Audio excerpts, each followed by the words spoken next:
don't have defensive stats for the Blugolds, but he was looking for some there. Beautiful throw up over the middle, completes the pass, and Heilman has just one man to beat. Touchdown, Hilltoppers.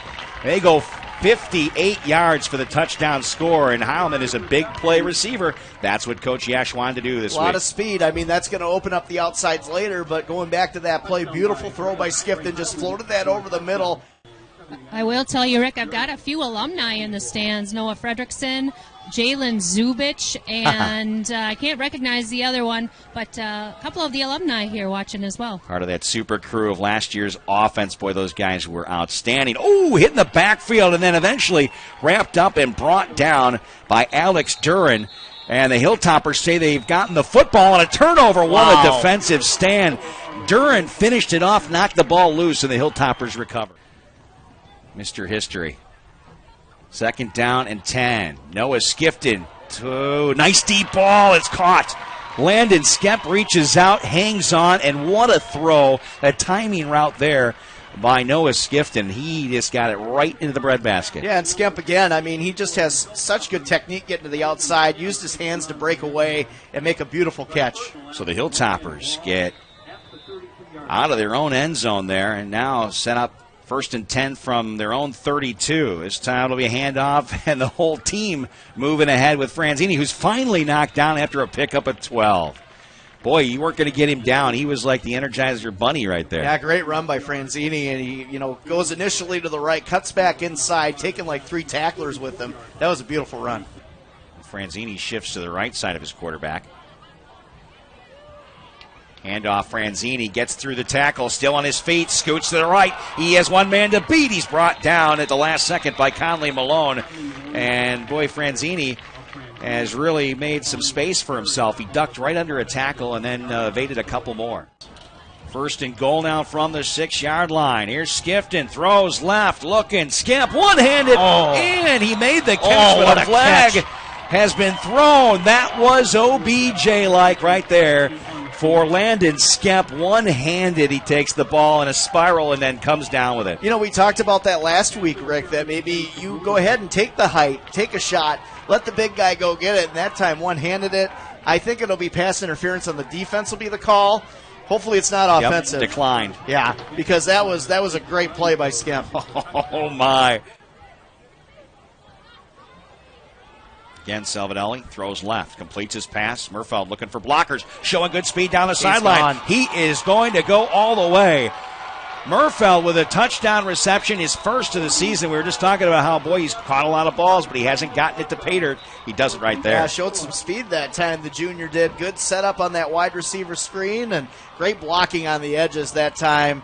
Man, I tell you, Murfeld had no opposition to stop him. 49 yards on the touchdown reception. There's a flag from on the Salvadelli, but yeah, you're right. This is not. Oh, wow. That's a big penalty. That is a horrible penalty for the Aquinas Blugolds. Honestly, I don't know where there was holding there, if that's what they're going to call. I thought it was a well-designed play. And Salvadelli. Here's Salvadelli again. He'll throw downfield. He's got a good arm right on target. And he connects. Hey, let's do it twice, shall we? Boy, a nice pass there again. Brandon Murfeld will not be denied his first touchdown of the season. No flags on the field this time. Salvadelli right there with a nice throw on that skinny post and bringing it in, Murfeld, and he does the rest with his wheel. Steppenhagen magic every year, boy, I tell you. Gets that team ready to go. Strongest team in the coulee without question. Throw over the middle, Weber. He'll have that one for a touchdown. I see no flags on the field.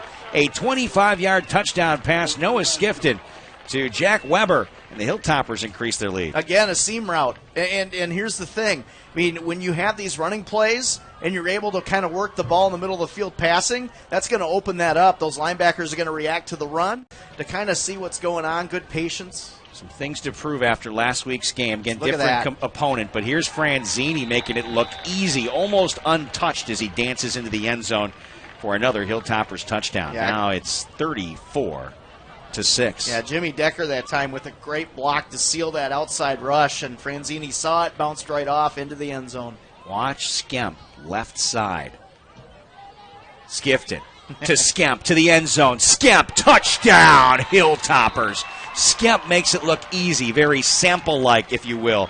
as the Hilltoppers add to the score. It's now 41-6. The most impressive thing about that catch, Rick, was his footwork after he caught the football. He had the presence of mind to get his feet down, possession of the ball, and just concentrate on what he was doing. A beautiful throw by Skifton. Coach Yashinsky with Lisa Kay on the sidelines here in the postgame after a 42-6 win. Thanks, Rick.